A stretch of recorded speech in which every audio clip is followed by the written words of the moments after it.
Olá, pessoal. Hoje, mais um Coruja Podcast. E hoje com a entrevista top. Um amigo que veio nos prestigiar. Mas antes de passar para ele, vamos para os nossos patrocinadores. Herédia Pró-Segurança Patrimonial, serviço de segurança privada, monitoramento, portaria, jardinagem e serviços gerais é com a Herédia Pró. Se você precisa de quaisquer um desses serviços, entre em contato com a Herédia Segurança Patrimonial, @HerédiaSeg.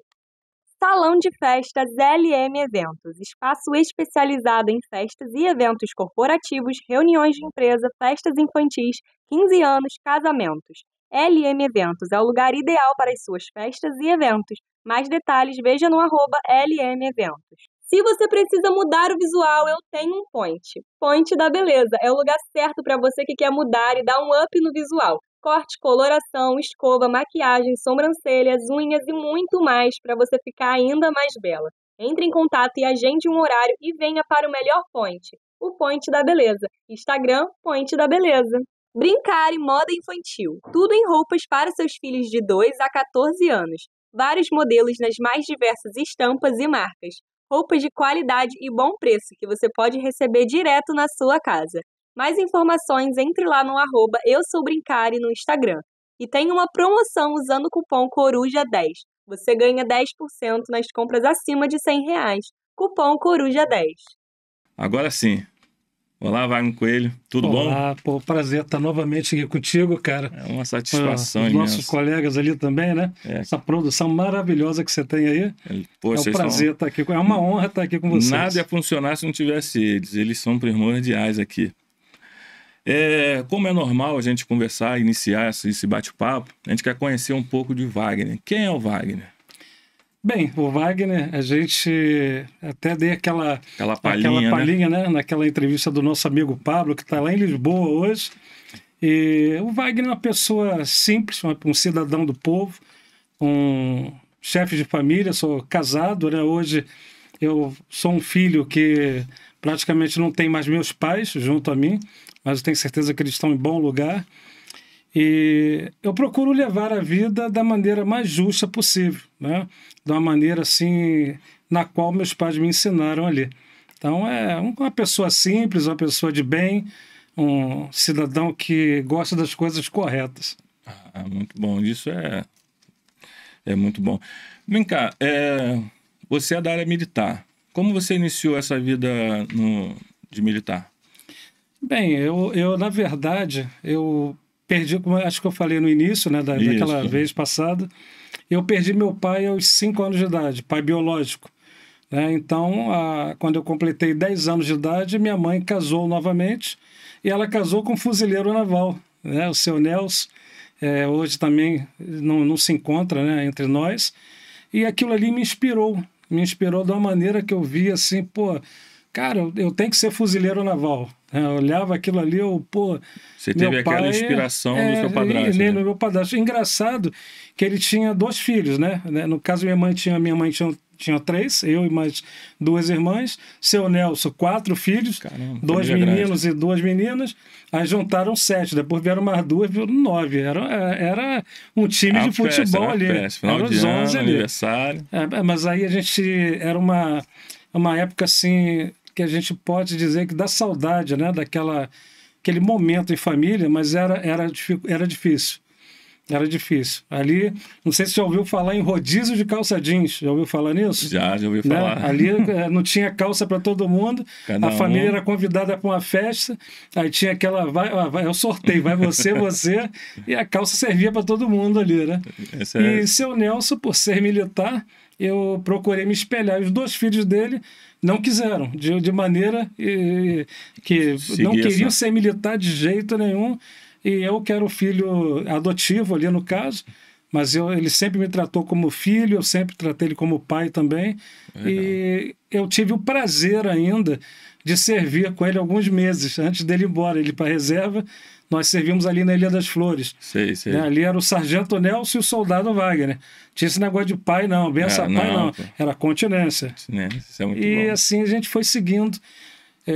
1987, 1º de abril de 87, foi o ano que as coisas começaram a mudar na minha vida. Eu com 17 anos, eu saindo de casa às 3h30 da manhã. E minha mãe, não esqueço até hoje, minha mãe no portão, ela chorosa ali, vendo o filho que estava escuro.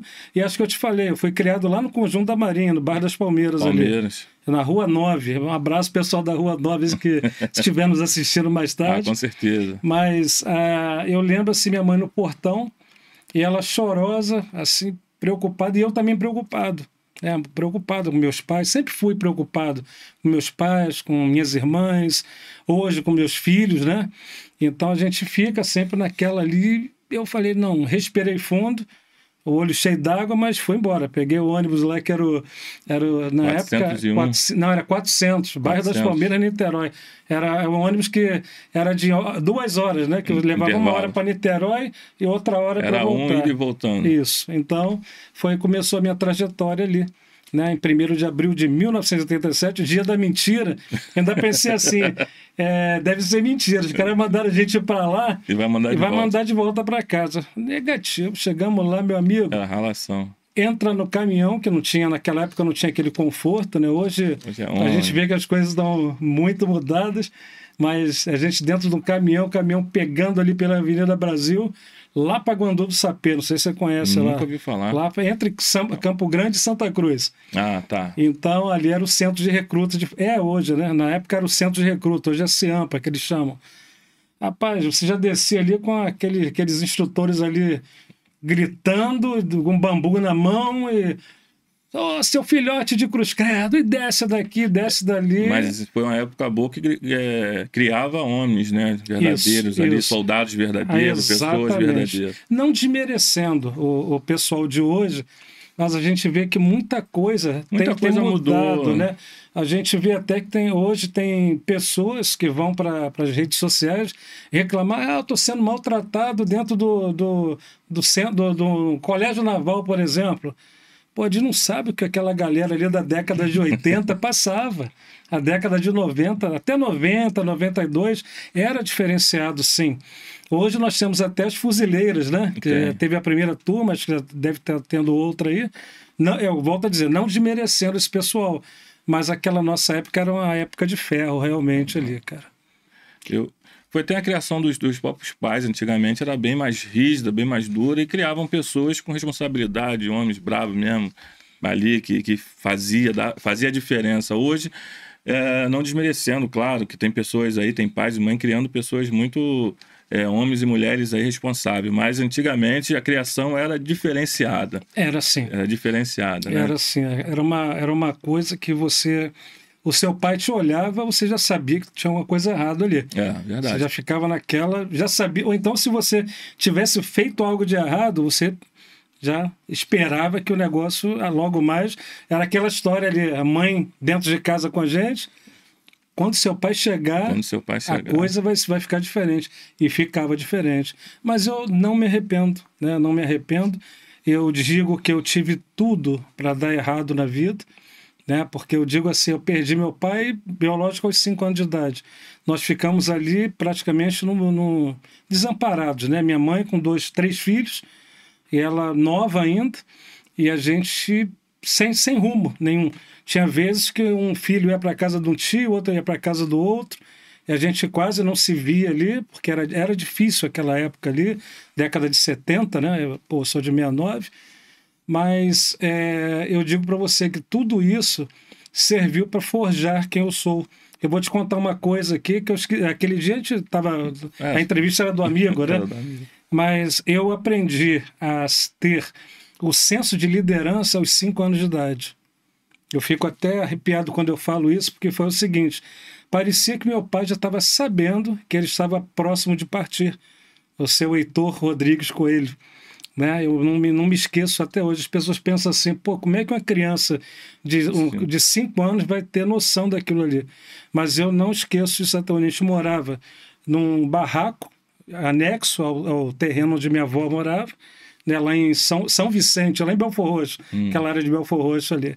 E meu pai sentou assim na sala, que a gente tinha... O barraco tinha sala, tinha cozinha, tudo direitinho também, né? O esposo da minha avó também, que era seu Nelson também, ele sempre foi cuidadoso com aquilo ali. Tá? Apesar de a gente morar num barraco de madeira, mas tinha o piso direitinho, né?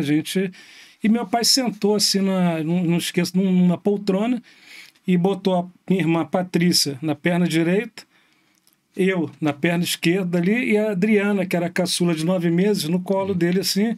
Ele virou para mim e falou assim: meu filho, você vai ser o homenzinho da casa. Você vai ter que tomar conta da sua mãe e das suas irmãs. Eu não esqueço isso até hoje. Né? Então, eu acho que aquela dinâmica da liderança já começou a nascer ali.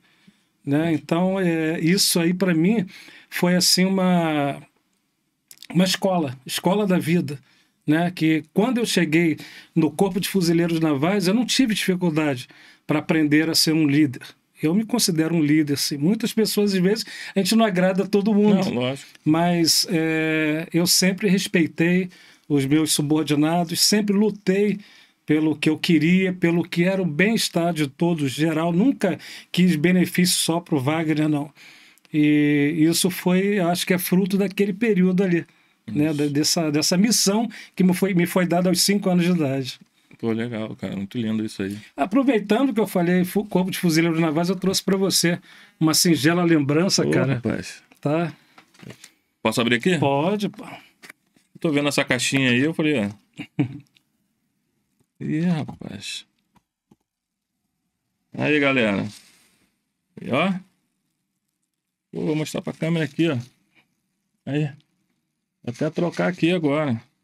Enquanto eu vou fazer uma pergunta para você aqui, eu vou trocar essa caneca, vou tirar a minha e vou usar essa aqui. Vou fazer uma pergunta: quantos anos você ficou de fuzileiro nessa área militar? Não é que você deixou de ser. Não, sim, você ficou na ativa. Entendi. Eu, quando entrei, eu tinha falado, desde o início eu falei assim: eu vou servir 30 anos cravados ali, eram 30 anos realmente, então eu fiz uma projeção de 30 anos cravados. Eu cumpri 30 anos e 2 horas, que as 2 horas foram justamente para preencher o requerimento ali, para solicitar para ficar em casa aguardando a transferência para a reserva. Caramba. Mas servi durante 30 anos ao Corpo de Fuzileiros Navais. E deve ter história. Conta uma história aí da época de fuzileiro. Mais uma assim que te marcou. Pode ser uma divertida ou uma triste. Divertida, tomara que o Neto ele assista isso aí, né? Essa parte do podcast aí. Eu lembro que a gente servia ali em Parada de Lucas, próximo da favela de Lucas, ali era a área meio pegajosa. Então, no quartel, muitas das vezes a gente tinha que cortar. Você sabe o que é estrovenga? Já ouviu falar desse instrumento de... Tipo, é uma foice, mas ela não é uma foice em pé, é uma foice deitada. Ah, sei qual é. Eu fui conhecer a estrovenga lá, né? Lá no Cresumar. Antigamente era Cresumar. Aí eu recordo que em volta do quartel tinha uns valões, aquelas valas negras ali. E nesse dia colocaram eu e o Manel, que era o Neto, para fazer cortar o mato, para poder ampliar o campo de visão ali, por questão de segurança do quartel. Aí nós atravessamos num barquinho. Tinha um barquinho, atravessando um barquinho, dá-lhe cortar mato ali. Daqui a pouco o Neto vira para mim e fala assim: ô Sapo, meu apelido era Sapo lá na época, falou: Sapo, olha só, eu vou fazer o seguinte, a gente não vai catar esse troço aí não, vou pegar a gasolina lá, a gente joga a gasolina e depois taca fogo e deixa pegar fogo nisso aí. Não vai afetar porque era só mato mesmo, né? Aí, dito feito, ele atravessou, eu fiquei lá, eu voltei, aí ele falou assim: pô, fica aí no barco que eu vou jogar, quando eu falar que tá safo, você taca fogo no troço aí e te vai embora. Aí tá lá. Tá eu aguardando, pensando assim, acho que eu tava pensando nem sei em quê. Daqui a pouco eu escuto assim: sapo, eu entendi safo. Pô, o Neto estava lá dentro ainda, cara. Eita. Aquela explosão, bum! Aí cai o Neto dentro da água preta. Neto, eu tenho que contar. Ele pediu, né, ele levantou a bola e tive que contar. E caiu lá, ele, seu filho do não sei o quê, pode estar pensando em o pelinho do corpo do cara todo queimado, mas não deu, mas foi só o susto mesmo, né? Mas foi uma parte muito engraçada dessa época nossa aí. Pô, mas é legal ter uns amigos assim, né, cara? A gente criou bastante amigo, com certeza. Tenho sim. Posso dizer para você, infelizmente, da minha geração. Eu até falei esses dias ali nas minhas redes sociais que a geração de ferro está partindo, né? Tem muitos colegas, diariamente a gente vê, e isso até entristece a gente, que a gente sabe que é a normalidade da vida, né? Todos nós vamos chegar ali a esse momento. A única coisa que ninguém escapa é da morte. Isso. Mas, graças a Deus, ainda tem muitos amigos por aí.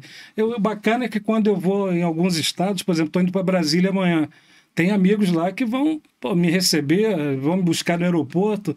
Meu filho está servindo em Brasília também. E é gratificante isso, saber que você construiu pontes, né? Não muros ali. E é bacana. Eu, graças a Deus, eu gosto de meus amigos. E dos seus irmãos, né? Foram 9 que você falou, né? Só você que é militar? Só eu. Só eu. Da minha família hoje, militar eu e meu filho. Legal. Devido o militar, você contou para mim que você acabou indo para o lado de ativismo, né? Ser ativista. Como começou essa parte aí? Por que você começou para essa área, para ativista, lutar, buscar alguma coisa melhor, algo desse tipo? Na verdade, Coruja, foi o seguinte. Como eu falei, eu sempre fui uma pessoa que eu sempre lutei por coisas justas, né? Melhorias até ali. É interessante que em 2019, eu fui para a reserva em 2017. Graças a Deus, eu consegui construir a minha vida de uma maneira que não me faltasse muita coisa, né? Minha esposa também, sempre somando junto comigo, nós sempre conseguimos dar de tudo que nós não tivemos, né? Que geralmente é assim mesmo. O pai procura dar o que ele nunca teve ali, e inclusive os apertos também, né? Só carinho, aperto também para os filhos. E não me arrependo disso. Tem 2 filhos hoje que só me dão orgulho e alegria, graças a Deus. Então, em 2019, foi criada uma lei, que essa lei ela trouxe prejuízo para os praças das Forças Armadas. Eu digo assim praças porque a maioria, são mais de 80% do efetivo de todas as 3 forças são praças, de soldado ao subtenente, ao suboficial. Né? E tiveram alguns oficiais, sim, que foram prejudicados, mas é o pessoal mais assim do quadro auxiliar, quadro complementar, né? De capitão para baixo também. Então, essa lei ela trouxe um certo benefício para a galera lá de cima. E eu, naquela hora ali, quando eu vi isso, eu falei, peraí, cadê a minha meritocracia? Porque eles falaram que essa lei era baseada na meritocracia. Aí eu falei, peraí, e a minha, dos 30 anos que eu passei ali dentro? E a do fulano, do ciclano, do beltrano? E que não foi contemplado. Não fomos. Aí eu falei, peraí, tá errado. E tinha alguns colegas que já estavam indo a Brasília verificar essa situação, mas acabou que não verificavam nada. Aí juntou eu e mais uns 4 colegas aí e falou assim, olha, vamos para Brasília. Eu falei, vamos para Brasília, vamos embora. Eu tinha um carro de 7 lugares ali, botou os bagulho dentro do carro e fomos para Brasília, nós 5. Chegamos lá, começamos a quebrar o pau em Brasília. Né? Começamos a quebrar o pau e a gente ficava naquela ali, reclamando, discutindo com parlamentares, com generais também, que tinham lá, alguns generais que eram deputados na época. E aquilo ali foi mexendo com a gente, com esse senso de apimentar mais ainda, né? Aquele sentimento que você tem de fazer justiça dentro do regulamento, lógico, né? Ninguém aqui é desordeiro também. E a gente começou a brigar por aquele momento ali. Até o momento que chegou, eu lembro que eu estava no plenário 7 da Câmara, lá na sessão, naquela parte dos plenários ali, e das comissões, né? Aquele corredor das comissões, e de repente alguém bateu no meu ombro assim, eu fiquei assim, olhei para trás, um cara barbudo, né, de terno, eu falei, daqui a pouco o senhor não está lembrando de mim, não? Aí eu olhei assim e falei, cara, sinceridade, aí ele, é o soldado Paturi. Aí eu falei, caraca, Paturi, tá diferente pra caramba. Ele, não...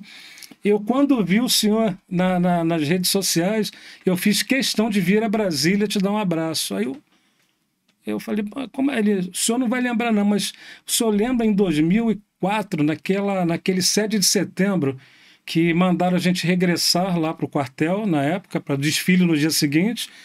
E quando nós chegamos lá meia-noite, que era o regresso, não tinha lugar para todo mundo dormir.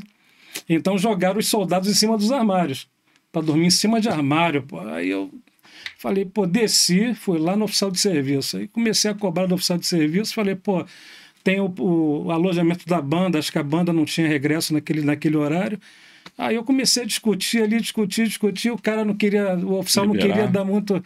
Eu falei, olha só, sem problema, o dia que eu sair disso aqui, vocês vão ver que eu vou lutar por justiça, as coisas vão ter que mudar.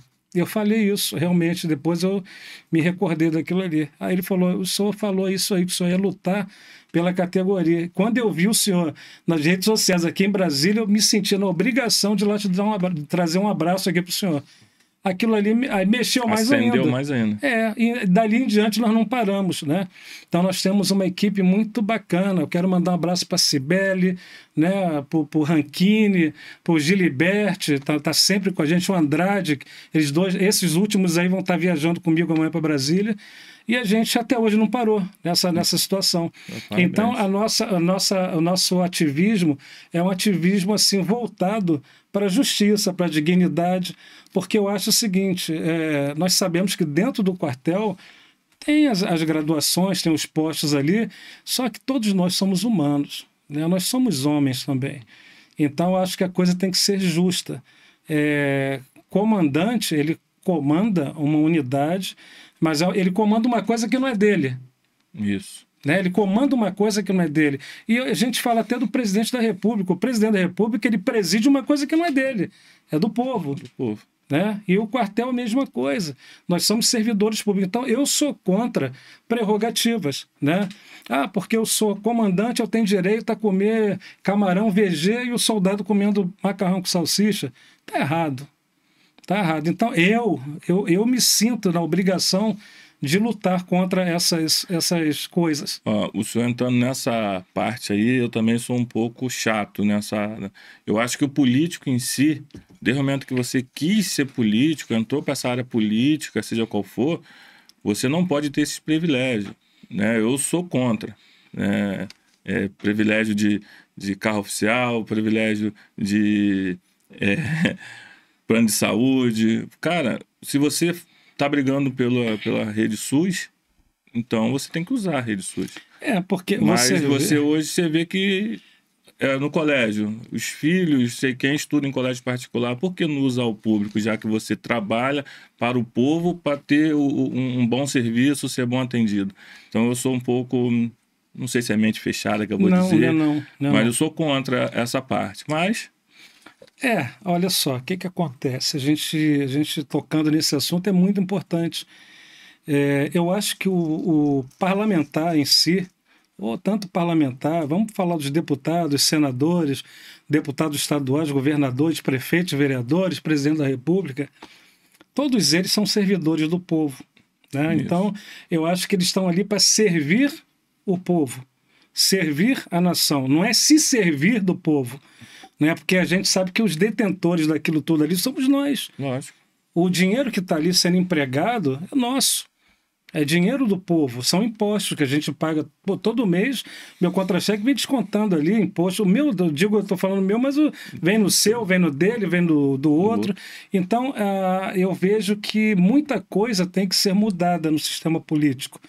E eu jurei que não ia falar isso antes, porque você sabe que eu fui candidato em 2022, eu te falei isso. Lembro. E eu fui gongado pelo partido na época justamente por criticar essa postura.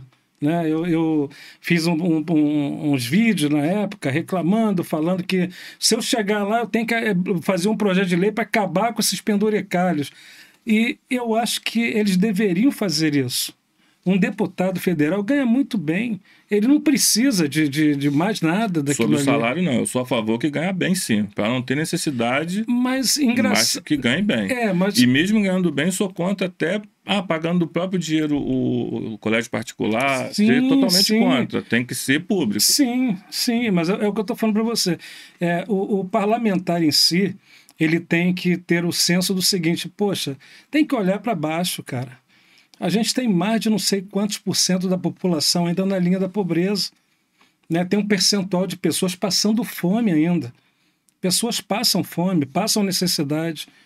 A gente vê que o povo, muitas das vezes, a gente está sendo abatido ali. Parece. Eu até falei isso num programa passado, no Prosa Militar, que eu falei o seguinte, cara, tem hora que parece que a gente está no Coliseu de Roma. Né? Nós somos jogados ali para virar pão e circo para a plateia. Os mais necessitados são jogados ali para o leão devorar, né, e as pessoas acharem engraçado, porque eu não consigo entender um parlamentar chegar ao ponto de pedir reembolso de quase R$200 mil para um tratamento dentário, vendo que a maioria da população tem pessoas sem dente, cara. Pelo amor de Deus, o cara ganhando mais de R$40 mil por mês. É um absurdo isso. Aí que você fala, aí a gente fala assim, a população tem a parcela de culpa? Tem, porque você vê o seguinte, eu não tenho nada contra quem gosta de carnaval. Né? Eu não tenho nada contra quem gosta do show do Roberto Carlos na virada de ano, daquele show pirotécnico nas praias de Copacabana e Caraí. Não tem nada contra. Só que eu acho que nós temos outras prioridades. Né? O dinheiro que é gasto naquilo ali, porque vai trazer recurso por parte do turismo, bacana. Mas, gente, nós temos pessoas morrendo na fila do SUS. Né? Temos crianças fora de escola ainda. A realidade é essa. É duro você falar um negócio desse. É duro, mas é a realidade. São verdades que doem. Eu tenho certeza que doem. Mas tem que ser dito, né? E tem que ser dito isso aí. Então, quando você fala assim, pô, o cara ganha bem, aí a desculpa que eles falam é que o parlamentar, o desembargador, o juiz, os fiscais dos tribunais de conta, né, dos tribunais, tem que ganhar bem para não se envolver em corrupção. Mas o que a gente mais vê atualmente no Brasil é a corrupção, infelizmente. Quem anda pelos corredores de Brasília, você tem coisas que você assiste ali que parece mentira. Todo brasileiro deveria ter a oportunidade de passar pelo menos 2 dias nos corredores lá do Senado, da Câmara dos Deputados, que eles iam entender o que eu estou falando nesse momento aqui. É a realidade. É a realidade. Então, quando você fala que o povo é um grande culpado, e realmente né? Não todos, né? Mais uma parcela significativa, é porque, infelizmente, se vendem, né? Mas eu não quero nem entrar nesse mérito. Mas se vendem é importante. Não, mas é importante você falar isso, porque, falando agora para quem está assistindo, a partir do momento que você venda o seu voto por 50, 100, R$200, cara, você vendeu, você não tem mais poder cobrar sobre aquilo ali. O cara que comprou, ele faz o que ele quiser. Igual um carro, tu vai vender teu carro para o cara, se ele quiser tacar fogo no carro ali, é problema dele, ele vai fazer, é dele, não é seu. E a mesma coisa, o nosso poder de mudança do país está no nosso voto. E muitas das vezes a gente vende o voto, né? Eu, graças a Deus, nunca fiz isso, mas eu digo assim, a gente sabe que existe. Eu fui candidato, me falaram assim, você tem que fazer boca de urna. Eu não fiz boca de urna. Primeiro que eu não tinha dinheiro. E mesmo que eu tivesse, eu não faria. Né? E os votos que eu tive foram votos, Flávio, foram votos de confiança. Foram pessoas que confiaram no Wagner, quase 5 mil votos. Eu nunca tinha sido candidato a nada. Na verdade, eu não me candidatei, me candidataram devido a essa luta em Brasília ali. Né? Então, eu acho o seguinte, tem que mudar a política brasileira, tem que mudar isso. A gente vê o brasileiro indo para o abate, é um abate, né? Quando você sai de casa de manhã cedo, você não tem certeza se vai voltar para casa. Aconteceu lá naquele complexo de Israel, ali na Avenida Brasil, a área da Cidade Alta. Pô, daqueles que morreram ali, eu conheci, lá de Nilópolis. Eu nasci em São João de Meriti e morei durante até os 10, 12 anos na área de Nilópolis. Depois vim para São Gonçalo. Meu pai falou, o seu Nelson, meu pai falou que nós vamos morar em Niterói. Aí Niterói tem praia. Isso. Eu lembro que o caminhão veio passando pela ponte e eu e os dois mais velhos, na bolé do caminhão, debaixo da lona, a gente abria assim para ver a ponte em Niterói ali. Foi parar no bairro das Palmeiras. O Niterói dele era bairro das Palmeiras. Mas foi um período bacana. A única praia ali é a Praia da Luz. Mas então a gente vê que aquele cidadão que faleceu, eu conheci. Aquele outro que estava com a marmita no colo, foi uma cena lamentável. Sentado no ônibus. Sentado segurando a bolsa e o sangue escorrendo ali pelo tiro que ele tomou. Em contrapartida, os nossos deputados estaduais, os caras andam de carro blindado, e não é carro barato não, carro blindado, giroflex, para não pegar engarrafamento, com ar-condicionado. Gente, é surreal isso. Eu não estou falando isso porque eu não sou parlamentar, não. Eu sou favorável, eu acho que os nossos parlamentares tinham que copiar o exemplo lá de fora, na Europa. Isso. Na Europa nós temos parlamentares que vão de metrô. Vão de bicicleta, metrô, a pé, né? Então, aqui não. Aqui parece que eles são as autoridades. Eles se colocam como Deus. São semideuses, né? Comem bem, vestem bem, viajam, né? Tem uma série de prerrogativas. E eu queria entender o porquê disso. Quem tem que ter prerrogativa é quem paga eles ali. Né? A gente tem um salário mínimo hoje, é lamentável. Você entrando nesse mérito do salário mínimo aí, a gente sabe que foi tirado algumas coisas do salário mínimo, por isso que chegou nesse valor. Sim, não, mas o que foi tirado não foi tirado, eu confesso para você que o culpado disso tudo é a corrupção. A corrupção, né? Porque você vê o seguinte, o salário mínimo hoje, se fosse atualizado da época da criação, a gente fez um levantamento, passaríamos de R$7.000. De R$7.000. A desculpa que eles dão é que a saúde eles estão dando. Não estão, a gente está pagando. Que a educação eles estão dando, por isso que eles diminuíram essa parte, né, do salário. Eles só têm que se preocupar com a alimentação, e hoje está caro. A gente não tem um lugar de lazer. A gente não tem como alugar uma casa, pagar um aluguel. E o salário mínimo tinha que ter tudo isso embutido. Sim. E não tem. Eles tiraram e chegaram no valor que eles acharam bem. Só que a gente não consegue sobreviver. Que a gente dá remédio de graça, que a gente tem... A Bolsa Família. E acha que isso é suficiente. Hoje você vê que lá fora, o salário, o pessoal lá paga saúde, lá paga moradia, lá paga tudo, mas eles ganham bem. E hoje no Brasil tiraram tudo isso. Por Exatamente. isso chegou nesse valor que nós estamos hoje. Você lembra do governo passado, quando a gasolina deu aquele upgrade para cima ali?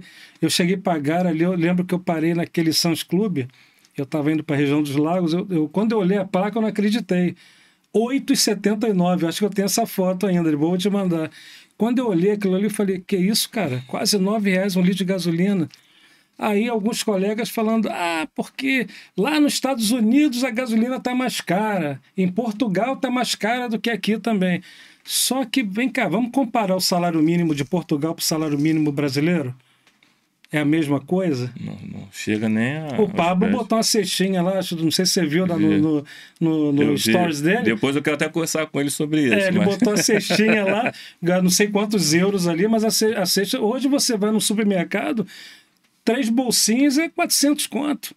Né? E detalhe, sem você extrapolar muito da coisa. Então, eu acho que precisa...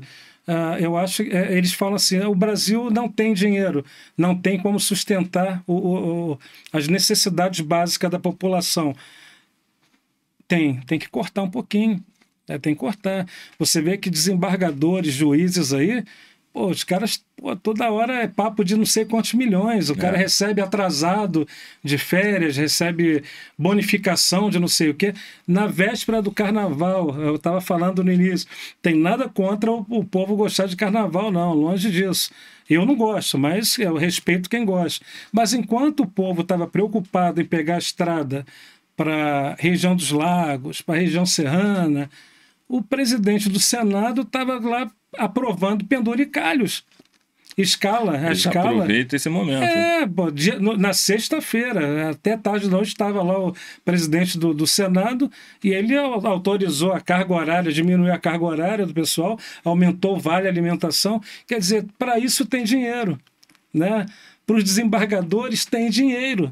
Verdade. E quando você fala do ativismo, eu faço esse meu ativismo ali voltado justamente para isso.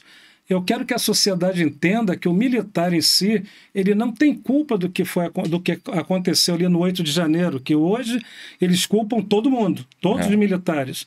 todo mundo é melancia. Não é desse jeito. A gente não pode culpar a instituição, a gente tem que culpar o CPF, de quem é realmente, se alguém cometeu algo de ilícito ali, algo que não deveria ter feito, ele responda, não a instituição. Né? Mas a todo momento, Flávio, o militar, eu digo assim, a categoria militar está sendo massacrada. Estavam previstos agora aí 9% de reajuste para os militares. Né? Só que desses 9%, 4,5% agora, em abril, ninguém tem nem certeza se vai sair isso. E 4,5% em abril de 2026. Olha a inflação. E do outro lado, o ministro da Economia querendo reajustar o fundo de saúde dos militares para 3,5%. Vai sobrar 1%. Vai sobrar 1%. E a gente já está, há mais de 16 anos sem reajuste, um reajuste digno ali. Não é só, eu estou falando isso porque eu luto pela minha categoria, sendo que, na verdade, a gente luta por todas ali. Lógico. Porque dentro da minha casa eu tenho educação, que é minha esposa, tenho da área da saúde, que é minha filha. Né? E a gente tem parentes, tem amigos também. Então, quando a gente fala de justiça para a população, eu quero que a população entenda que o militar está inserido nisso também. Eu sou de uma época que eu não podia nem falar que era militar dentro da faculdade. Porque se você falasse ali, o pessoal já te alijava ali. Pô, esse cara é milico, pô. Né? Fruto daquela época de 64, 60, né? 70. Então, eu acho que as coisas mudam, as coisas mudaram. Então, a gente tem que saber diferenciar as coisas. É lógico que nós temos, assim, dentro da categoria militar, tem pessoas que estão... mas infelizmente é aquela situação, né? Aquelas ordens... Tem ordem que não precisa ser cumprida. E a gente sabe disso. Mas quem está ali embaixo, os soldados, o pessoal mais baixo ali, não vai chegar e tentar bater de frente com um comandante. Eu sempre bati. Mas nem todos. Nem todos. Aí acaba criando um problema. O pessoal que está na ativa hoje, eu costumo dizer que eles nem se metam muito nisso aí. Porque, infelizmente, o regulamento é aquele negócio. Vou falar uma coisa que é pesadíssima a gente falar isso aqui, mas vou falar... Não tenho por que não dizer isso. O militar ele vive uma ditadura. É uma ditadura. São ordens, são perseguições, são ameaças, são castigos. E eu digo assim, sempre para a parte de baixo. Tá? Sempre para a parte de baixo. Hoje eu falo isso embasado numa lei federal de 86, que é a Lei 7524. Ela me permite expressar a minha opinião, né, como militar da reserva. Então, a gente tem a obrigação de falar isso. Eu vejo hoje as Forças Armadas, no seu interior, vivendo uma ditadura. E você vê que quando a própria instituição não protege a sua categoria, os demais começam a bater em cima. É Tribunal de Contas da União, são os ministros, senadores. Tem um senador aí querendo, com um projeto de lei, acho que é 264, que ele quer tirar o militar da política. Quer tirar o militar da política. Né? Então, por que disso? Se o militar... engraçado que quando eu entrei em 87, a gente não votava, não tinha título de eleitor, a gente não votava. Isso foi de um tempo depois, de um tempo para cá. Então, se hoje você participa do projeto, do plano eleitoral para eleger um representante, por que você não pode falar? Por que você não pode se manifestar? Por que você não pode se candidatar? Verdade. Tá entendendo? Então, eu acho que as coisas têm que tomar um rumo e a categoria militar está muito carente de representatividade, de representantes. Então, é por isso que nós estamos nessa luta. Quando a gente fala ativista, é justamente por isso. Aproveitando essa pausazinha aqui, eu quero pedir o pessoal para não se esquecer de se inscrever no canal Coruja Podcast RJ, dá lá seu like, se inscreve no canal, em toda a rede social. Vamos entrar num assunto de novo, né, sobre a segurança pública hoje. O que você pode falar sobre a segurança pública de hoje, que nós estamos vivendo aqui no Rio de Janeiro, particularmente? A gente vê essa insegurança pública, né? Isso fruto de quê? De falta de planejamento, falta de compromisso. Mas você não acha que foi lá atrás, eu acho que foi com Brizola, que começou a ter esse tipo de problema, ou foi antes? Claro, não. Isso aí já vem, a gente vem vivendo uma cascata, né? De uma cascata histórica do aumento da criminalidade, né? Eu lembro que em 94, Brizola 94, não foi 90, 94? 4. Eu lembro que eu participei da Operação Rio, né? Os militares das Forças Armadas. Foi a primeira intervenção que eu participei. Com 92, depois a Operação Rio, 94. A filha do Brizola, ela estava lá no Chapéu Mangueira. Estava no Chapéu Mangueira. Então, a gente... Passeando, turista, né? Então, a gente vê que a partir do momento que descobriram aquilo ali, tiraram as forças armadas das ruas. Você vê que toda vez que a gente está junto ali, junto às polícias, né, para fazer uma ocupação, uma operação, cara, tem sempre alguém para atrapalhar. Complexo do Alemão, 2010, né, aquele Globocop voando ali, aquilo ali não foi à toa. Aquilo ali não foi à toa. E pegando ali as imagens ali, e eu tenho colegas que passaram anos e anos respondendo sindicância, IPM, porque eram maus tratos aos meninos do bem, né? Então, o pessoal maltratou o menino, pô, então vai respondendo capa preta ali que eles falavam, né? Nós, em 2019, se não me engano, 2018, 2019, foi a pandemia, né? E veio o Alessandro Molon, né, o senador, né? Deputado ou senador? Deputado. Né?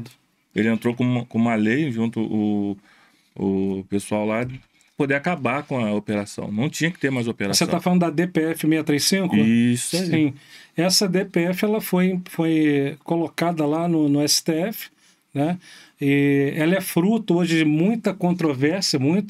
Nós temos parlamentares que acham que aquilo ali tem que parar tirar essa DPF. Outros acham que não, tem que permanecer. Porque a gente vê o seguinte, infelizmente, eu às vezes eu fico assim, eu gosto de falar a verdade, tem que falar a realidade. 2022 eu fui candidato e me procuraram, me ofereceram sim, vou te apresentar um camarada que ele vai te dar pelo menos por baixo aí cerca de 70 mil votos lá do Complexo do Alemão. O Wagner hoje podia ser um deputado federal, poderia ter sido deputado federal, precisava de 39 mil. Ia chegar lá em Brasília bonitão, né? Isso. 70, 80 mil votos ali. Mas o que eu tinha que fazer? Eu tinha que me associar ao filho de uma liderança do Comando Vermelho que está preso hoje. Então nós vemos que nós temos... A realidade é essa, Flávio. Nós temos parlamentares que eles têm o rabo preso naquilo ali. Então, quer dizer, principalmente esses partidos hoje de esquerda, PSOL, por exemplo... Pô, cara, eu acho assim uma coisa... isso aí eu não vou pedir desculpa a ninguém, não. Se o cara me convidar para a Marcha da Maconha, ele vai ter que comer aquilo ali, cara. Aquele dia o Pablo estava conversando aí com a gente, lá numa festa dentro do condomínio que a gente morava. Eu fiz o moleque comer. Come essa porcaria aí. Porque é um absurdo. Aquilo ali é uma coisa que destrói famílias. Destrói famílias. Então, como é que pode um partido político... Né? E o Molon, ele é do PS. Ele é do Rede. Ele estava no Rede na época. Marina Silva. E aí você vê que o cara pedir para acabar, por quê? Para não incomodar os bons moços, né, que estão lá nas suas empresas, né, nas empresas que financiam o tráfico de drogas. Você tem noção de quantos bilhões por ano o crime organizado ele fomenta aqui no Brasil? Não faço na mínima ideia. 146,8 bilhões por ano. É pouco. Não sei nem como fazer isso. Esse número. E para onde vai esse dinheiro? Nós temos diversos... Eu costumo dizer o seguinte... Eu imagino para onde vai, mas não posso falar. Mas eu digo assim, a gente sabe que muita campanha é financiada por esse dinheiro ali. E eu não tenho medo de falar, não tenho medo de bandido também, não. Tem medo, não. O Deus que eu sirvo, ele é bem, né? Tá aqui, ó, Salmo 91:7. Então, a gente vê que a coisa é muito complicada você hoje falar em segurança pública, porque é o que eu volto a dizer, não tem planejamento. Vem o governador e fala assim, comprei 40 carros blindados para a Polícia Militar. Aí você vai ver a blindagem do carro. Só o para-brisa, cara. É mesmo? Não sabia dessa, não. Só o para-brisa, pô. Só o para-brisa. É a realidade. Você vê essa... Na época, lembra a linha vermelha, lembra aquelas guaritas que colocaram tempo ali? Pô, tinha cara caindo lá de cima, porque o fundo não suportava, de ferrugem, falta de manutenção. Aí o policial dormindo dentro da viatura, na beira da estrada ali, fazendo polícia.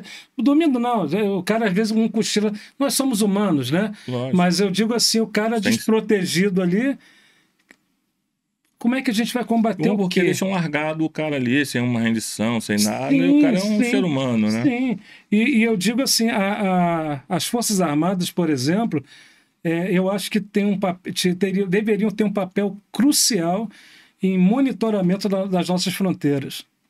É por ali que entra. É por ali que entra.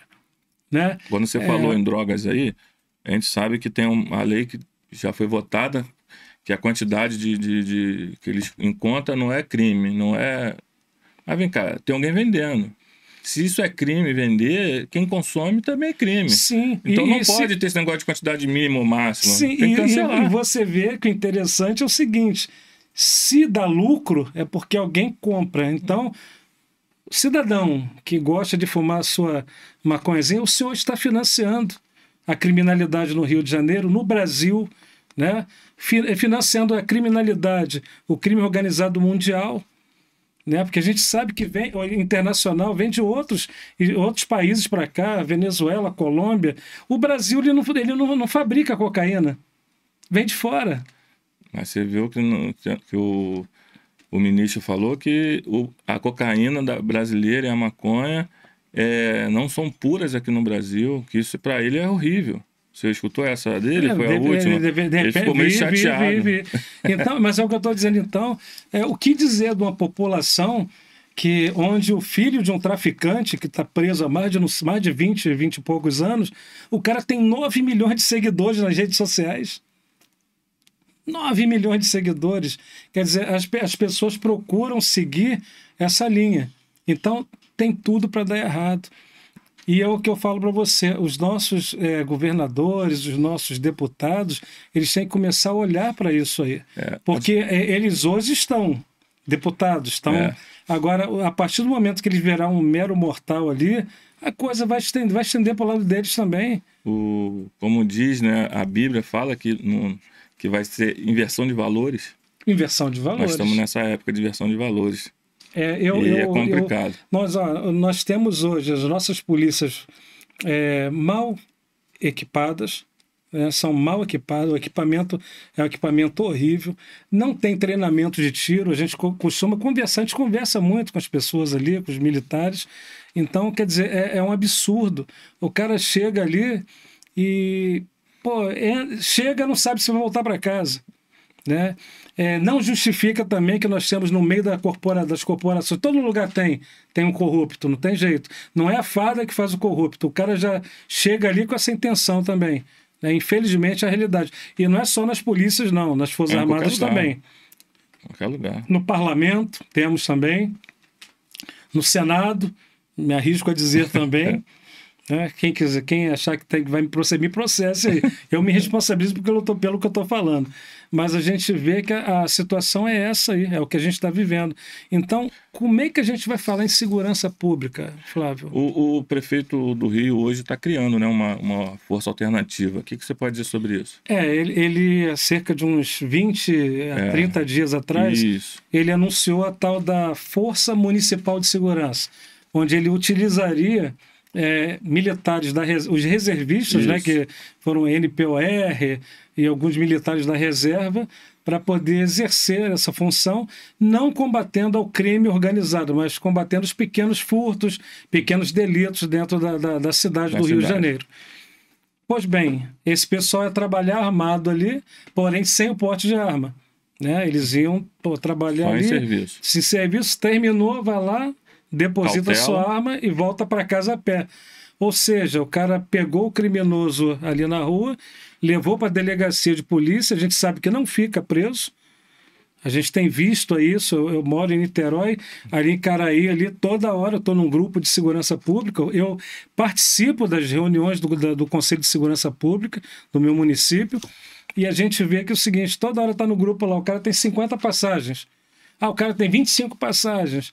O cara já responde por homicídio, Maria da Penha, furto, roubo, uma série de coisas ali, invasão de nome, e está solto. Aí o cara prende esse cidadão ali durante o seu momento de trabalho, seu serviço. Aí o cara está lá na delegacia. Daqui a pouco, não é culpa dos delegados também, não, são as leis. Né? Aí o cara está solto, dá de cara contigo na rua. E você está desarmado naquele momento ali. O que vai acontecer contigo? Simplesmente você vai ser alvo dele. Você vai ser um alvo. Não é realidade? Não é verdade? Desprotegido. Então, a gente vê que... aí eu falo para você, isso é planejamento? Não é. Então, parece que alguém acendeu a luzinha e conversou com o prefeito que parece que ele vai modificar isso aí. Não, era para os guardas municipais e para os vigilantes também. Sim, sim. Mas então, parece que agora a única coisa que vai acontecer vai ampliar a guarda municipal e ela vai deixar de ser chamada de guarda municipal, vai ser uma força municipal. Né?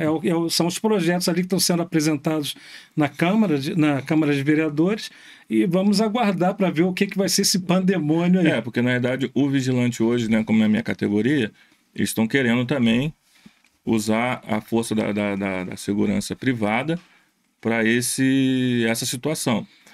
E na realidade hoje a guarnição da segurança privada hoje é muito grande. Eu digo e me arrisco a dizer que ou do tamanho ou maior do que a polícia militar, devido que nós estamos em muitos pontos físicos, ao mesmo tempo parados ali fazendo a segurança. Então, estamos em muitos lugares e acabamos sendo um pouco maior do que a polícia militar. Eles estão querendo usar essa força de segurança privada, que é o vigilante também, mas também aquela situação, só em serviço. O vigilante saiu dali, acaba estando desprotegido porque não podemos também andar armado fora de serviço. A Lei 14.967 foi sancionada pelo presidente da República no final do ano passado, né, que passou a ser um estatuto da segurança privada, né, para vocês vigilantes ali. A gente vê o seguinte, tiveram alguns vetos ali, não tem nada resolvido ainda, mas é o que eu volto a dizer, tudo a gente vê a falta de planejamento da coisa. Mesma coisa vocês ali, eu vejo trabalho armado, beleza, você está cuidando, preservando um bem. Isso. Mas é a sua vida. É a sua vida. Até se você, de repente, for preservar um condomínio, por exemplo, né? Um prédio público, e você tem uma limitação de espaço onde você pode pisar. Você tem que contar 3 passinhos, aqui eu posso atuar. Isso. Se você der um passo à frente, você se torna um criminoso. Isso. Porte ilegal de armas. Porque você está fora do espaço e você pode responder. Então, é complicado. Então, é preciso que os nossos legisladores... são coisas que a gente vê o seguinte. A gente tem visto atualmente muitos parlamentares na modinha. A modinha qual é? Virar youtuber, né? Você vai em Brasília, tu vê lá o cara lá com o celular. Não, meu povo, estou fazendo a indicação, tal... É balela, é só para dar aquela sensação de que estão trabalhando. Pelo tempo que nós estamos vendo o desenvolvimento do crime organizado, digo até as milícias, né? 2006 foi quando teve início as milícias no Rio de Janeiro. Acho que sim. Acho que foi 2006. 2010, algumas autoridades, inclusive o Eduardo Paes, o prefeito, ele era favorável, eram tratados como heróis aquilo ali. Os milicianos, né? Então, porque era aquela sensação de segurança. Você vai fazer a segurança de uma determinada área, espaço, mas aquilo aí tem um custo. E a coisa foi tomando uma proporção. Por quê? Porque a gente vê que nós somos um país onde a única empresa que está dando certo é a empresa do crime. Como eu te falei aqui, mais de 160 bilhões ao ano, a gente engloba nisso aí o dinheiro da milícia, o dinheiro do jogo do bicho, o dinheiro do tráfico de drogas, né, da corrupção, tudo isso são coisas que, né, fomentam essa situação. Então, os parlamentares eles precisam trabalhar para modificar essas leis. Eu vejo dessa maneira. vamos modificar as leis, o nosso Código Penal, Código de Processo Penal, cara, são coisas de outro mundo, eram outros momentos que nós vivíamos ali. Eu lembro que quando eu era garoto, a gente falava da tal da Joaninha, aquela patrulhinha da PM, era um fusquinha, e o policial ele dava, era 38, 33 oitão na cintura, isso. E ele era respeitado. Com aquele bigodão grosso. Agora você vê hoje, bota um policial com 38 na cintura. Não, chega com carro blindado, não é respeitado. Não é respeitado, cara. O bandido, o crime organizado, os caras estão de ponto 30, ponto 50, cara, estão derrubando a aeronave. E eu vou falar pra você, tá virando chacota na internet.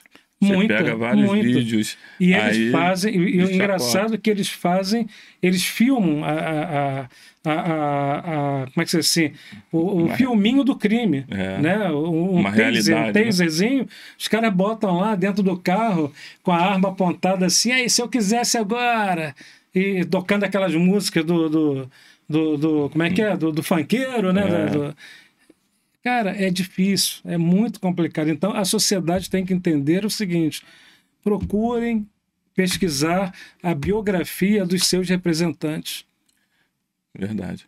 E parece que está tendo agora, vai ter, né, uma conferência sobre o crime organizado. É a 5ª conferência, né? É a 5ª conferência. Como que funciona essa conferência? Essa conferência ela foi idealizada pelo amigo Birajara Favila, né? É um jurista muito conceituado também, é uma pessoa que eu tive assim, o prazer de conhecer há um tempo atrás, e devido a alguns problemas assim, de saúde na família, né? Enfrentei um período com meu padrasto com câncer, perdi meu padrasto, depois perdi 2 irmãs também, então a gente acabou se afastando, e de um tempo para cá a gente começou novamente aquela conexão, né, em relação a isso. É um cara... ele fala o que é a realidade também. Não tem esse negócio, se o governador estiver sentado ali e ele tiver que criticar o governador, ele vai criticar em relação à segurança pública, ao crime organizado. Então, ano passado eu participei da 4ª conferência, fui palestrante. Esse ano vou estar participando novamente, junto a ele. O tema, até tem um amigo aí que ele fala assim: Wagner, eu não vou andar contigo depois da sua palestra, não. Porque o tema que a minha parte ali é sobre milícias, né? O desenvolvimento, o contexto histórico, as áreas de ação, né? A ampliação da milícia. Então a gente fala sobre isso aí. Mas é muito interessante porque vem pessoas de fora. Vem desembargadores, vem ministros, da vez passada tinha vários representantes dos Estados Unidos, Reino Unido. Então é bacana. Legal. É uma oportunidade da sociedade. A gente mais tarde vai estar trazendo isso para você divulgar também. Já tem data já? 20 e 21 de maio desse ano. Né? Então, é importante porque a gente vê...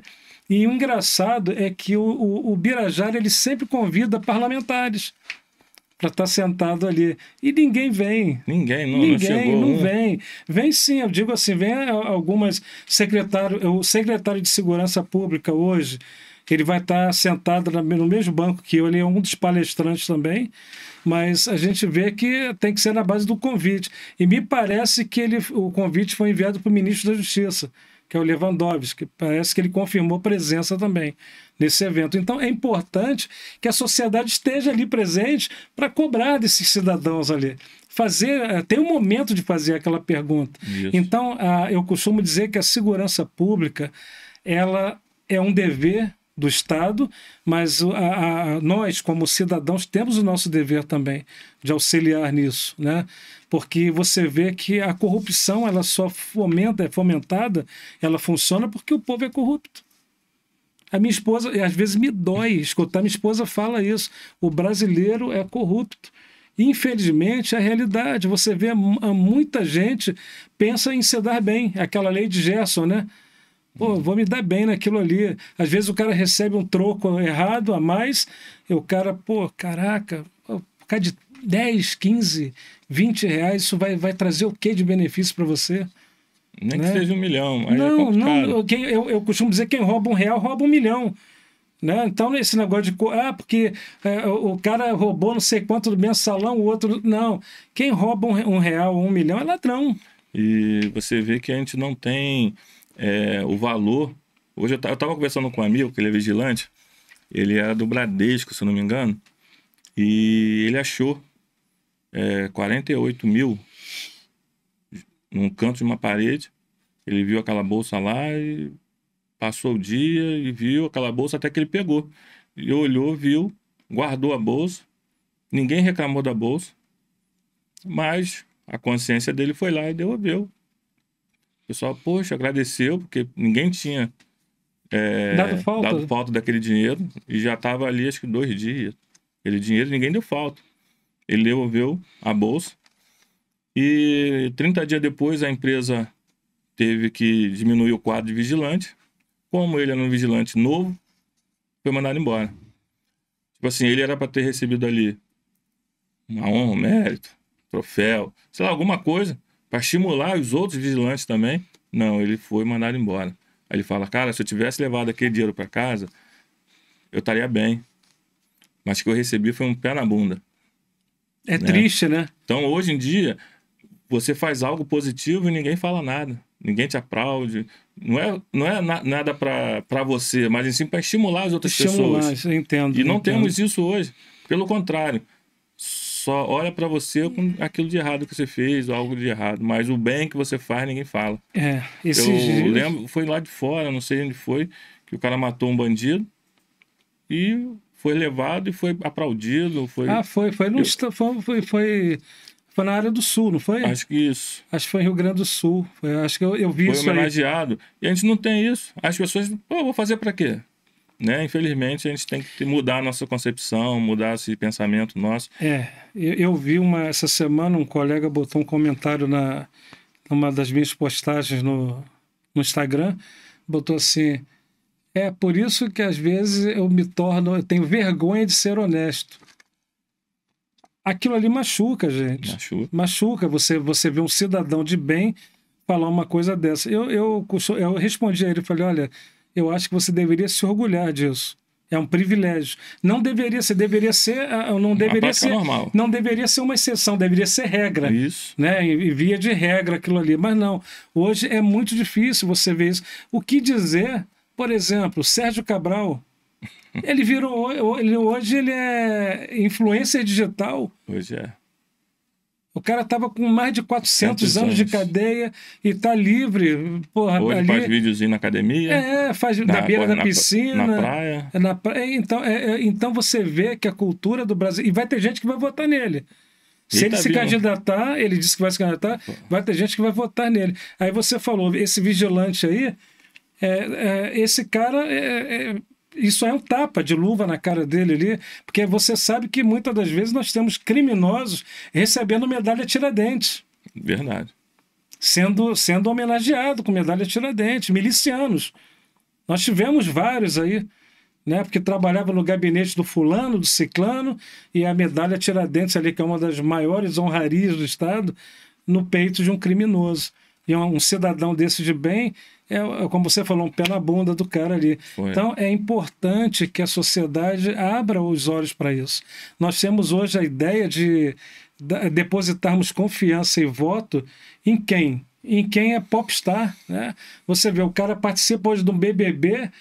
Eu nunca vi um episódio dessa... Desculpa, eu ia falar besteira, né? Eu nunca vi um episódio dessa porcaria. Eu me orgulho disso. Mas você vê que daqui a pouco o cara vira famoso, vira deputado federal. Se bobear, meu irmão, vai virar presidente da República. Vira famosos. O cara tá ali fazendo... Eles são chamados de heróis. Heróis, isso aí, né? O tal do Bial. Isso aí eu escuto de vez em quando. Mas os heróis, né? Como você falou, inversão de valores. Inversão de valores está muito grande. Wagner, você estava comentando aí sobre... essa votação, né? Pessoas que votam, né? Dando conselho. Mas existem pessoas que não querem votar, quer se ausentar para falar que não quer carregar o peso do voto. O que você pode dizer sobre esse pessoal aí? São os chamados isentões, né? A gente fala, a pessoa que fica em cima do muro ali o tempo todo. Nós estamos vivendo uma época, Flávio, que o Brasil está dividido. Né? Parece que criou-se um clima de ideologias diferenciadas. Então, o engraçado é que é brasileiro contra brasileiro. E nesse meio, entre essas disputas paralelas ali, está o isentão, tá? A pessoa que diz o seguinte: ó, eu não votei nem no Lula nem no Bolsonaro, então eu não tenho culpa de nada. Tem. Porque se a gente observar ali o número de votos brancos e nulos, é um absurdo. É verdade. É um absurdo. Então, para os isentões, vocês também, querendo ou não, se o país começa a cair numa crise, o país começa a desandar, vocês estão exercendo um papel fundamental em deixar de votar no seu candidato ali. E outra coisa, a gente tem que pensar da seguinte maneira: não é torcer para dar errado. Lógico. Né? Imagina você dentro de um avião, você está no avião, o piloto é um cara que você não gosta. Aí você vai torcer para que ele tenha um mal súbito ali para o avião cair. É suicídio, né? É um suicídio. Então, eu acho que a gente tem que lutar pelo que é certo, né? Tem que cobrar. Político tem que ser cobrado, o político não tem que ser ovacionado. Não, com certeza. Né? Então, eu acho que nós temos que parar com essa mentalidade do voto branco e nulo. Ah, não voto em ninguém, eu não voto mais em ninguém, porque me decepcionei com o fulano, então deixa para lá, a gente vai viver essa mesmice. Mas quando vai no mercado, o arroz está caro, até quando? O feijão está caro, a culpa é deles. Até quando nós vamos viver dessa maneira ali? Então, é interessante que o brasileiro ele participe do processo eleitoral, né? Ou se candidatando, ou pesquisando, informando, trabalhando, fomentando ali. Por exemplo, se você tem um amigo que realmente a pessoa é honesta, você o conhece, divulga aquilo ali, ajuda divulgando, vota no cara. Mas não voto mais em ninguém. Ainda tem os isentões também que pensam o seguinte: pô, se eu votar no Flávio, pô, o Flávio vai se dar bem, pô. O Flávio vai ficar bem de vida, pô. Eu vou ficar aqui para trás, mas e você votando ou não, tu vai continuar lá atrás. Verdade. Né? Então tem que parar com isso aí. Deixa eu fazer uma pergunta. Progressão de pena. O que você pode dizer sobre progressão de pena? Esse é o mal do nosso sistema, do nosso sistema, né, penitenciário. Né? E eu digo assim, da nossa justiça. Você vê que hoje o cidadão ele pega 40, vamos botar 40, que é a pena máxima agora para homicídio, né? Alguns aumentou para 40 anos ali. Mas o cara pega 40 anos, daqui a pouco tem a progressão de pena. O cara vai trabalhar numa lavanderia, que a gente sabe que não é bem por aí também. Aí o cara permanece quietinho. 1/3 da pena o cara tá ali, tá solto. Eu acho o seguinte: o cara cometeu um crime, ele tem que cumprir do início ao fim. Ponta a ponta. Porque você vê uma vítima de homicídio, por exemplo, ele vai cumprir o quê? Uma eternidade. Acabou a vida daquela pessoa ali. Aquela família foi destruída para sempre. Né? Eu tive casos na minha família, né, do meu irmão, eu perdi um irmão por parte do meu padrasto, eu perdi para criminalidade. E a gente sofre até hoje com aquilo ali. Então, eu acho o seguinte: não tem que existir progressão de pena. E outra, é o que eu volto a dizer: os parlamentares têm que trabalhar de uma maneira, endurecer as leis e dificultar o advogado criminalista que defenda vagabundo também, porque a realidade é essa. Nós temos muitos advogados bem-sucedidos hoje, mas o cara, para ser bem-sucedido, ele tem que defender uma causa. Eu não consigo entender isso. Eu estou sendo sincero, eu tenho amigos que são criminalistas, podem até ficar chateados comigo, mas é o que eu penso, a realidade. Eu me recusaria a defender o cara que, um estuprador, por exemplo, eu sei que o cara mas é um dinheiro forte, né, cara? Pô, eu não posso, ninguém está jogando dinheiro fora por aí, então eu vou... Mas eu vejo isso aí como uma coisa absurda. Então, eu acho que as leis, elas têm que ser modificadas, temos que atualizar o contexto hoje do que vem acontecendo. Engraçado, a criminalidade, o crime organizado, como a gente falou no início, ele tem se desenvolvido. Ele se desenvolve. E o nosso processo penal, as nossas legislações, elas continuam arcaicas, paradas no tempo ali, e isso beneficia esse tipo de coisa. Você vê a questão da audiência de soltóidia, né? Soltódia, porque seria custódia, mas você vê que o cidadão entra ali, ele já entra com peso nas costas do crime que ele cometeu, e muitas das vezes ele é solto. Ele é solto, como a gente falou ali. Olha o caso de uma força municipal de segurança que o cara trabalha armado, mas ele prendeu o cara e depois ele vai embora para casa. E nem preencheu o documento ainda lá e o cara já está sendo solto. Já está sendo solto. A gente teve um exemplo tempos atrás, foi motivo de chacota, né? Na rede social, dentro das redes sociais, nas corporações também. Os 2 PMs do lado de fora aguardando o mais antigo que estava lá fazendo ocorrência dentro de uma delegacia, e o cara que foi preso passando, dando tchauzinho e rindo. A gente vê pessoas aí, traficantes, saindo pela porta da frente. Isso. Saindo pela porta da frente. Então, eu acho o seguinte, tem que ser do início ao fim. O cara foi condenado a 400 anos, ele não tem que virar influencer digital. Tem que parar com isso. Verdade. Mas vamos falar sobre o presídio hoje. Hoje os presídios são, no caso do Estado, né?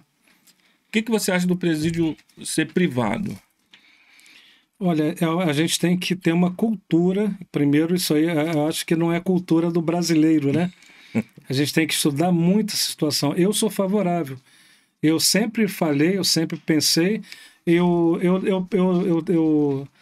digo assim, eu sempre pensei da seguinte maneira: o preso, ele tem que se sustentar e sustentar a família dele. Acabar com esse negócio de auxílio-reclusão. Acabar com isso. O cara cometeu um crime. Porque a família dele não tem culpa daquilo ali. Concordo. Porém, é o seguinte, vamos fazer presídios aí para quebrar pedra, presídios para plantar, não é plantar maconha, não, plantar batata, fazer abóbora, fazer verdura, tudo, e do suor do trabalho dele ali, ele vai sustentar a família dele aqui fora. E vai sustentar a estadia dele dentro do presídio também. Porque você vê que... lembra do Rei das Quentinhas? Que teve lembro. O cara era milionário. Por quê? Porque ele fornecia quentinhas e o Estado paga um absurdo. Eu não sei como é que está agora, mas pagava um absurdo por uma quentinha. E quando você vê, vamos trazer para o lado do militar ali.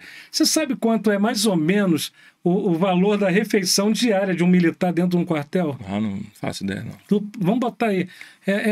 Menos de R$10. Bem menos de R$10. Vamos botar aí de 8 para baixo o valor E uma quentinha dentro de um presídio, o Estado paga cerca de R$30, R$40 uma quentinha.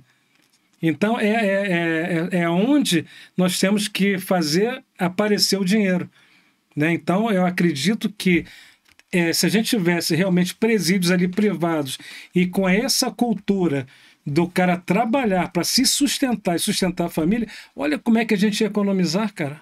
Ia mudar. Né?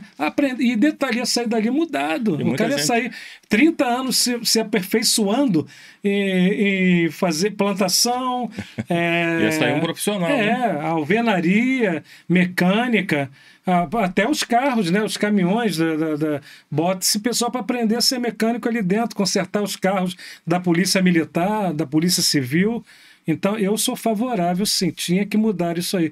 Tirar essa mordomia, porque é mordomia. Apesar do cara estar no inferno ali dentro, uma cela que foi feita para 10, tem 300, eu acho pouco. Mas eu acho que tem que modificar isso. Tem uns até que preferem, não, vou ser preso ali, vou ficar um dia ali, vai ser bom e depois eu saio. Sim, exatamente.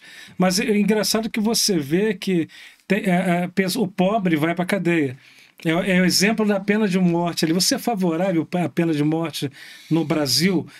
Quando me perguntam isso aí, eu, apesar de eu achar que um criminoso, um estupro, um assassino confesso, ele é digno da pena de morte, sim.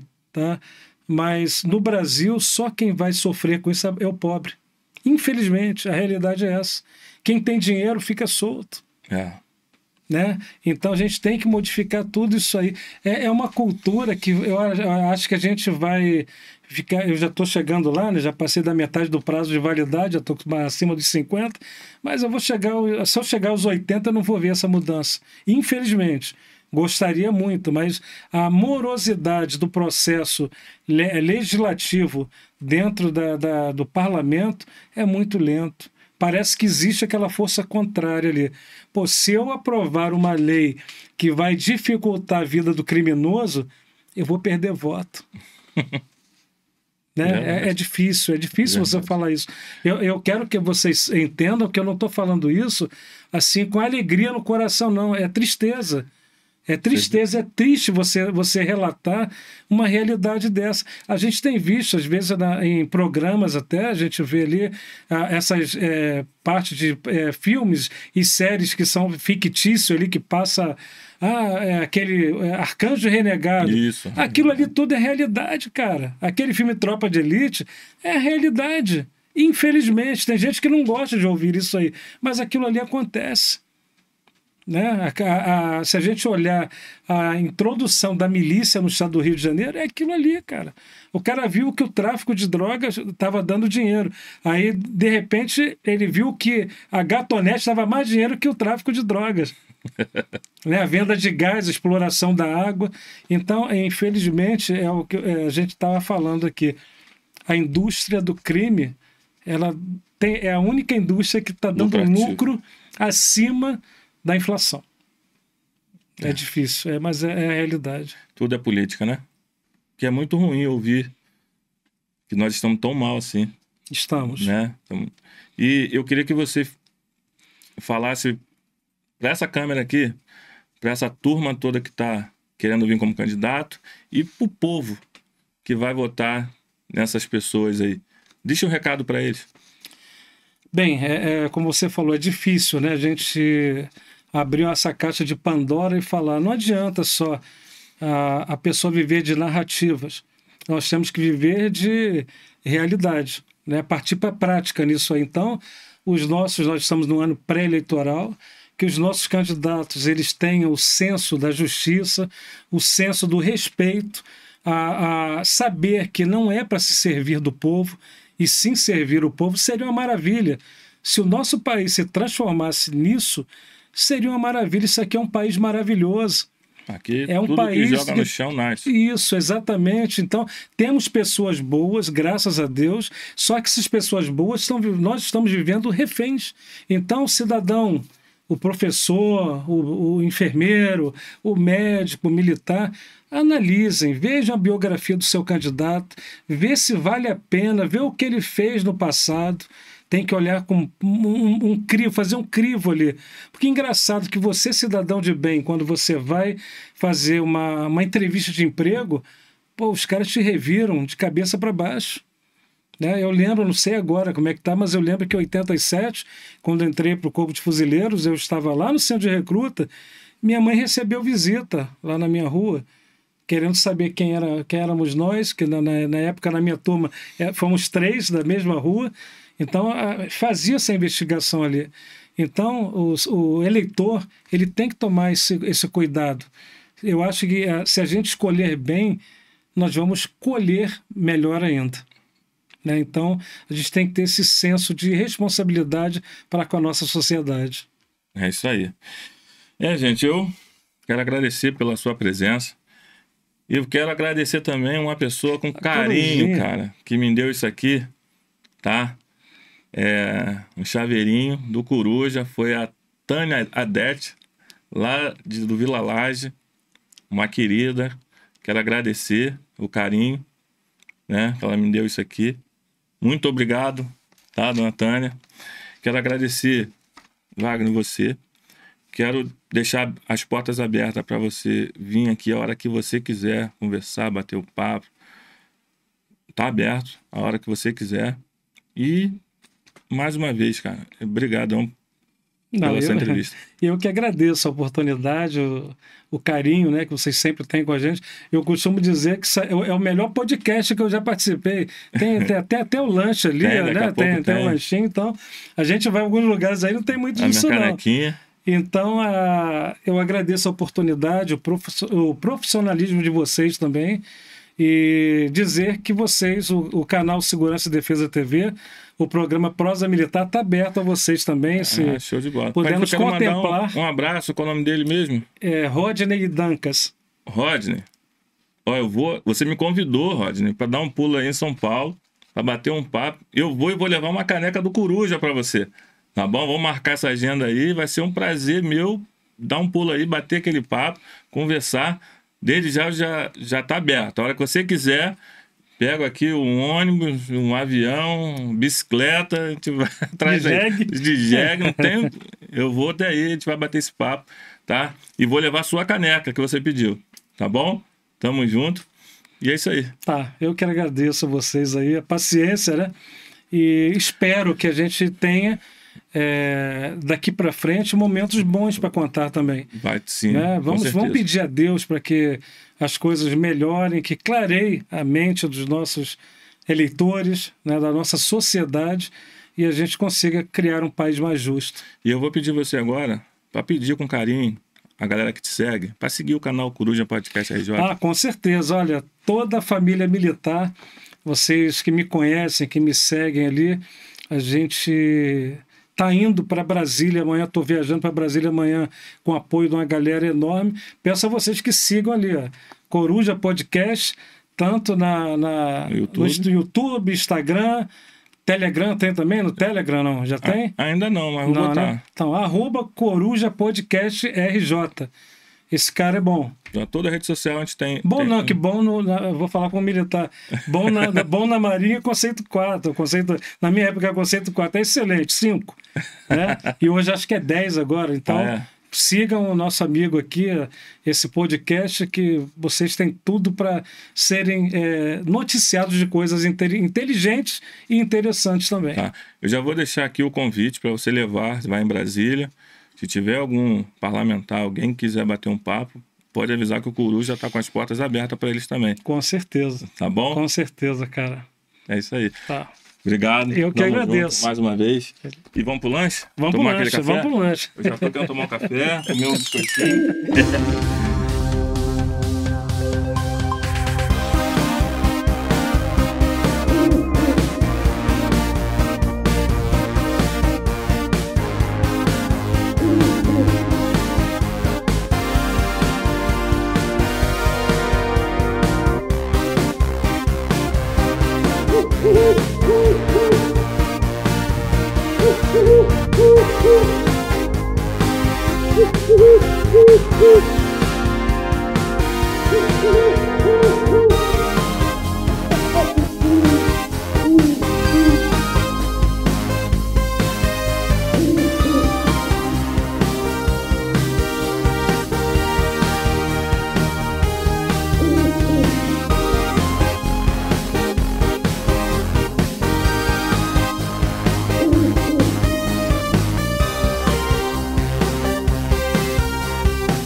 Woo!